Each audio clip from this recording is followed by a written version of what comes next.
দাখিল পরীক্ষাগুলোতে আসছে, চট্টগ্রাম বোর্ডের পরীক্ষাগুলোতে আসছে, একবার না একাধিকবার আসছে। এগুলো এইভাবেই তোমাদের পরীক্ষায় আসবে। তোমার এই জিনিসগুলো অ্যান্সার করতে গেলে তোমাদের অবশ্যই আগে যে ক্লুগুলো দেওয়া থাকবে, ক্লুগুলোর মানে তোমরা জানো কিনা সেটা আগে দেখে নিতে হবে। যেমন overcome, rise, be, enjoy, came, be, have, pose, watch, suffer, এটার মানেটা তোমাদের আগে দেখে নিতে হবে। এরপরে প্যারাগ্রাফটা আগে পড়ে নিতে হবে।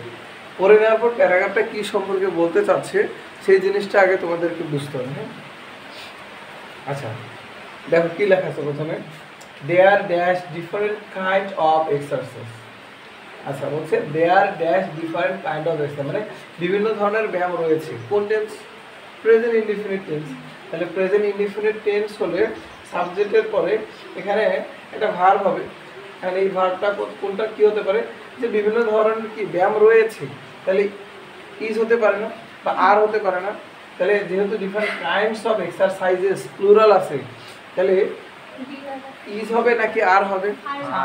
কারণ যেহেতু বলা হয়েছে ডিফারেন্ট কাইন্ডস অফ এক্সারসাইজেস, তাহলে হবে দেয়ার আর ডিফারেন্ট কাইন্ডস অফ এক্সারসাইজেস। আচ্ছা এরপরে কি বলেছে, walking dash one of them.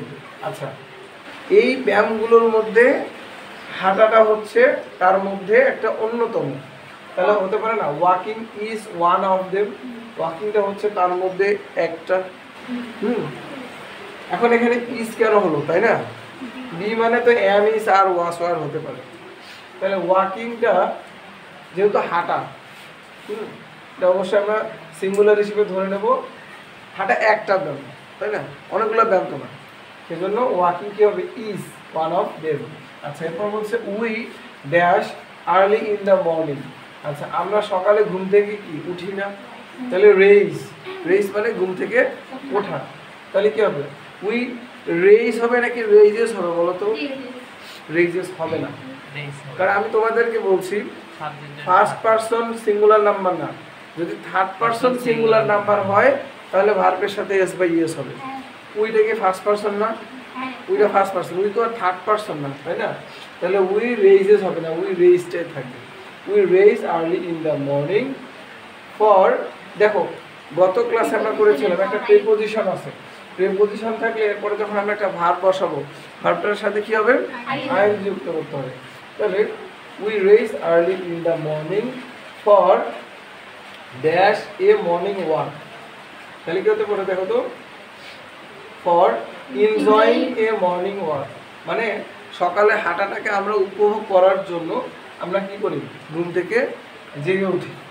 আচ্ছা এরপরে কি বলছে, ওয়াইল। ওয়াইলও কিন্তু একটা তোমার হচ্ছে প্রিপোজিশন কনজাংশন হিসেবে। ওয়াইলের পরে যখন কোনো ভার্ব আসবে, ওয়াইলের পরে সরাসরি যখন কোনো ভার্ব আসবে তখন তার সাথে কি হবে, আইএনজি করতে হবে। তাহলে ওয়াইল ড্যাশ ইন দ্য মর্নিং, যখন সকালে আমরা কি হাঁটি না, তাহলে ওয়াইল ওয়াক, ওয়াক না লিখে আমরা কি লিখবো, ওয়াকিং। তাহলে ওয়াইল walking in the morning we can, এখানে ক্যান একটা ভার্ব, কি ভার্ব বলো তো, মডাল অক্সিলারি ভার্ব। আচ্ছা তাহলে উই ক্যান এরপরে কি ভার্ব হয়, ভার্বের বেস ফর্ম হয়। তাহলে we can dash fresh air, তাহলে we can have fresh water. আচ্ছা ফ্রেশ এয়ার, আচ্ছা হ্যাভ মানে কি জানো, হ্যাভ মানে তো আমরা জানি আছে, কিন্তু হ্যাভ মানে কোনো কোনো ক্ষেত্রে খাওয়া বোঝায়। যেমন ক্যান ইউ হ্যাভ আ টি, হ্যাঁ মানে তুমি কি চা খেতে পারো, তাহলে খাওয়া, মাঝে মাঝে হ্যাভের অর্থ খাওয়া বোঝায়। বা তাহলে we can have fresh air, আমরা এখানে আবার খাওয়া না, বাতাস তো আর আমরা হাউমাউ করে খাই না, না ফিল করি। তাহলে we can have fresh air, clear? Okay এরপরে কি বলছে, বাট ইন টাউন, কিন্তু শহরে, অ্যান্ড সিটিজ, শহরে এবং শহর উপশহরগুলো আছে না, টাউন এবং সিটিজগুলোতে কি হয়, এয়ার ইজ বিং, এয়ারগুলো কি হচ্ছে, দূষিত হচ্ছে না। তাহলে এয়ার ইজ বিং পলিউটেড।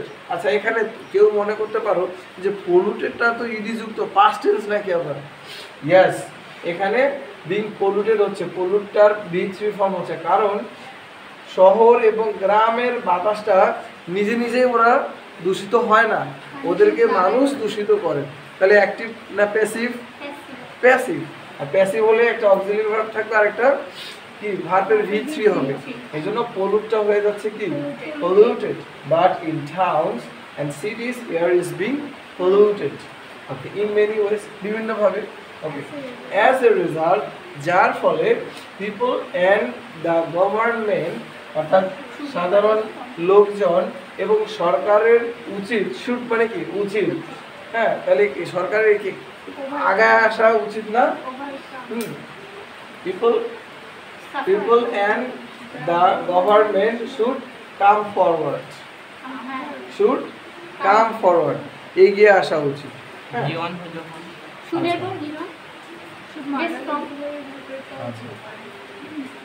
ঠিক আছে।